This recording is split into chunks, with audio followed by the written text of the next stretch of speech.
The Clemson Tigers have some changing at the guard at the quarterback position happening in 2023. Cade Klubnik going to be the new head man for Dabo Sweeney's team on a Clemson team that is hoping, and they have enough talent to do so, that they can get back in the college football playoff conversation. However, this is the team that has been scrutinized, especially Dabo Sweeney, for his lack of use in the transfer portal. But will all that be put aside, and will Clemson break back into the college football playoff in 2023?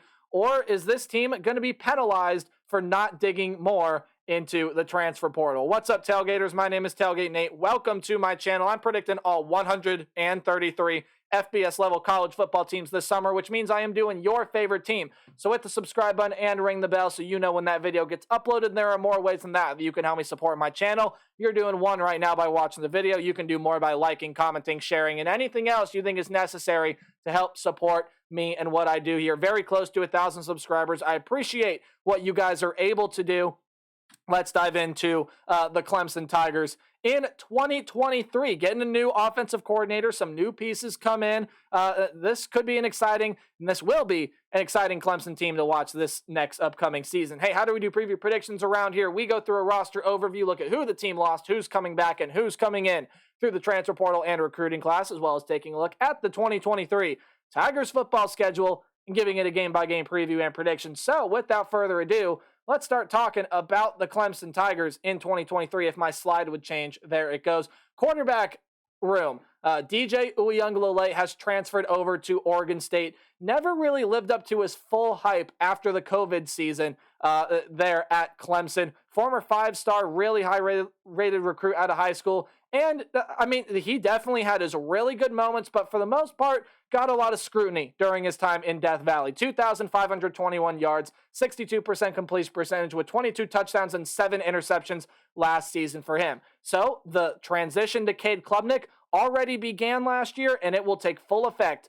in 2023 as Klubnik threw for 697 yards on 100 pass attempts, completed 61 of them, so 61% completion percentage for easy math, but only threw 2 touchdowns and 3 interceptions for the team last season. That's definitely going to need a turnaround. Cade Klubnik is not foolproof at the quarterback position quite yet. He definitely has the potential to get there. He's going to be a very solid option for this team if he can reach his ceiling. I think he's going to be a very, very good quarterback. He's definitely got some developmental things to work on, but the talent is there for Cade Klubnik to be successful and for this Clemson Tiger team to be successful as well. In the running back room, you do lose Kobe Pace, who was quite a ways down on that list, but no matter. You do return Will Shipley, who was a 1,000-yard rusher last year, 1,182 yards, 15 rushing touchdowns last season, and then Phil Maffa returns as well, 515 yards and 4 touchdowns for this team last season. In the wide receiver room, there are some pieces that are going to be leaving this wide receiver room. Joseph Ngata was the team's second leading receiver, 41 catches, 526 yards and 2 touchdowns last season, as well as E.J. Williams, who was kind of a depth piece in this room last season. But you return quite a lot in this wide receiver grouping that can help Cade Klubnik be very successful as a passer. Antonio Williams was your leading receiver, 604 yards, 4 touchdowns. Bo Collins also comes back, was tied for the team lead with 5 touchdowns last season. And then Brandon Spector, Adam Randall, Cole Turner, all of those guys going to be coming back to this team are significant. You get some good depth in this wide receiver room. Going to be a good group of pass catchers for the Clemson Tigers in 2023. Now, the tight end room, you do lose Davis Allen, who was big for this team last year, had 39 catches, 443 yards, and again, tied for that team lead with 5 touchdowns. But you do return Jake Briningstool, who will be that feature tight end this year, 285 yards and 4 touchdowns for him last season. On the offensive line, you do lose Jordan McFadden, but you will return Will Putnam, Walker Parks, Marcus Tate, and Tristan Lee, among others that return to this offensive line. I think a lot of this offense rides on Cade Klubnik. If he can live up to the hype, you got a new offensive coordinator whose name we'll mention in a minute that did some pretty big things last year. So I think a lot rides on Cade Klubnik and how he looks in 2023. Defensively, we know this Clemson defense is going to be good, but let's look at what talent they did lose off of the defensive line because it is plentiful. Miles Murphy is gone, had 6.5 sacks, 40 tackles for the team last season. Brian Brzee dealt with injuries throughout his career, but that is still a significant loss at 15 tackles, 3.5 sacks for the Tigers last year. And then KJ Henry, a top 6 tackler on this team from last year, 51 tackles, 3.5 sacks. So a lot of good talent leaving that defensive line. However, Xavier Thomas, Tyler Davis return can make for a very good 1-2 punch on the defensive line, as well as Justin Maskell and Rook Horo is coming back, as well as a plethora of top 100 defensive lineman recruits that are just not on this board. That'll help bolster what they lost on the defensive line. As usual, this is probably going to be one of the best defensive lines in the country. They generate sacks. They get to the quarterback. They're very, very disruptive. And so is this linebacking group. You do lose Trenton Simpson from last year, team's third leading tackler, 73 tackles, 2.5 sacks from last year. Keith McGuire and Levante Bentley are also names that leave this linebacking group as well. But you do return your leading tackler, Jeremiah Trotter, tied for that team lead in sacks with 6.5, did have 2 interceptions last year, 89 total tackles. Very good player, Barrett Carter, will also come back. Teams tied for the third leading tackler with now 5.5 sacks, 73 tackles, and 2 interceptions again last season. And Wade Woodaz, as well as some other names in that linebacking room return. And the defensive back groupings, I mean, pick someone, they probably come back for this Clemson team. Jalen Phillips, Andrew Mukaba, Sheridan Jones, and R.J. Mickens, don't know why that last name was so hard for me to say, I apologize, as well as Tyler Venables, Nate Wiggins, and Toriano Pride, among many more. This is a very talented Clemson secondary that I think this defense is going to get a lot better from where it has been in previous years, back up to the Clemson defenses of old. But a lot of this team hinges on Cade Klubnik and what new offensive coordinator Garrett Riley, name sound familiar, college football fans, made a little run to the college football playoff last year, what he can do with this offense. Your head coach is Dabo Swinney, offensive coordinator, as mentioned, is Garrett Riley, defensive coordinator Wes Goodwin, as we take a look at the Clemson Tigers 2023 football schedule. Hey, anything that's going to be underlined as a home game and anything in italics of the slanted text, Clemson will have to play on the road. Any game in green is a game I got the Tigers being able to win easily. Anything in yellow is, okay, the other team will put up a fight, but I still think Clemson's going to walk away with the win. And red is a loss. So Clemson does not get an easy game to start out the year. And I know a lot of fans out there may be looking at that first game of the year against Duke and say, what are you talking about? It's Duke. Duke was a really good football team last year, and they return Riley Leonard, pretty much everyone on that offense ends up coming back for Duke this season. Defensively, they got some good pieces as well, but this is not a pushover game for Clemson. This could very well be a week 1 upset where Clemson ends up maybe overlooking Duke, and they end up dropping this game. Now, I still think Clemson's going to be able to win. I think their defense is going to be able to shut down that Duke offense, and Clemson is going to be able, offensively, I think, to put up enough points to be able to win this game. I think the offense gets turned around a little bit to start out, but make no mistake, Duke will make that game close and competitive.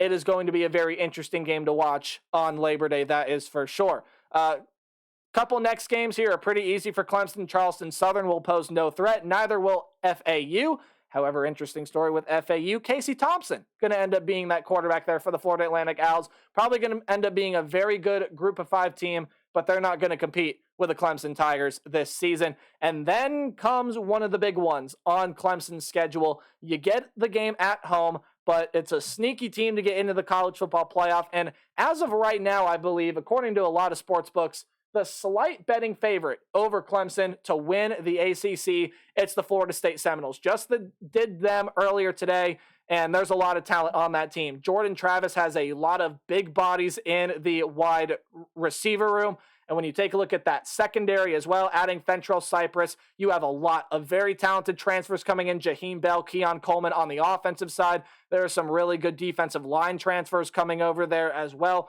Florida State is going to be a scary, scary bunch. But I think the key to knocking down the Seminoles this year is to have a secondary that's going to be able to compete with that big body group of wide receivers. They may not be the most ball skill, handsy receivers. Keon Coleman definitely is.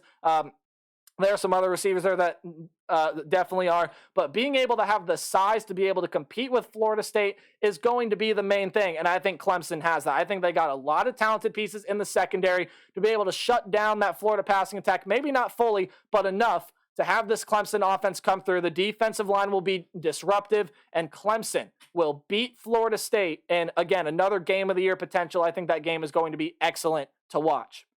The Dome has not been kind to Clemson in the past. The Dome has not been kind at all. There have been a lot of upsets or very close calls that Syracuse has pulled off against Clemson in this century. However, speaking about it, when you take a look at Syracuse, they returned Garrett Schrader, but there are quite a few pieces that are gone, especially in that secondary. Jahad Carter going over to Ohio State, of course. A lot of other defensive pieces are gone. So Clemson, or I should say Syracuse, going to make it tough, but I think Clemson ends up walking away with the win. I think that defense does enough to shut Garrett Schrader and company down to boost them to a win for that team. Wake Forest is up next, and while Wake Forest may not be any pushover in the ACC this year either, losing Sam Hartman is a big threat to this Wake Forest team. This is a Wake Forest team that was so close to beating Clemson last season. I don't think they're going to get that close this year with losing a big play quarterback in Sam Hartman, a lot of pieces on offense, some good talent on defense. That is a Wake Forest team that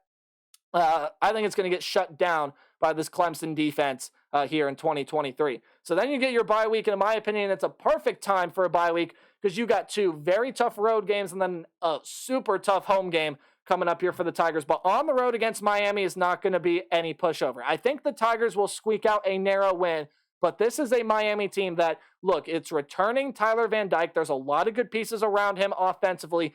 Defensively, again, some room for improvement, but there's a lot of talent there to do so. Mario Cristobal is a very good head coach.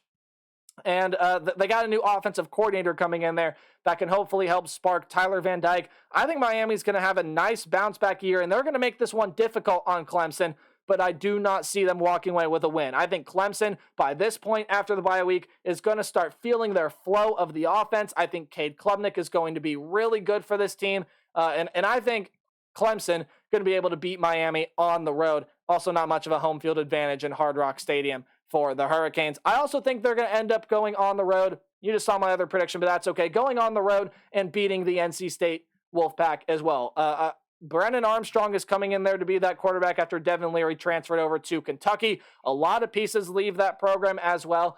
Now, Dave Doran's group, I think, is still going to play a really good brand of defense and make things tough for Clemson here as well. But I do have Clemson going on the road, being able to pull out that win.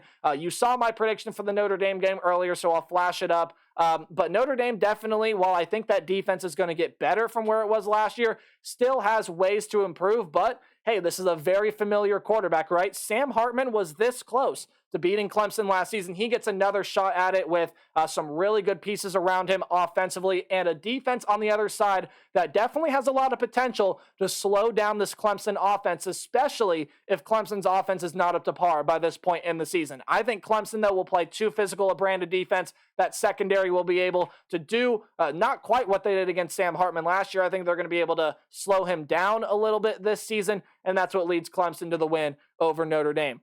Should get a win over Georgia Tech, although watch out for the Yellow Jackets this year. That is going to be a team that could be scary in the ACC this season. North Carolina is a team I also really like. You got a Heisman contender at quarterback in Drake May. Lots of good offensive talent around him, but that defense was, I'll just say it, one of the worst in the country last season. North Carolina has got to get better on the defensive side of the ball. I don't think they have the defensive talent to keep up with the possibility of this Clemson offense being really, really good, and it's a very strong possibility as well.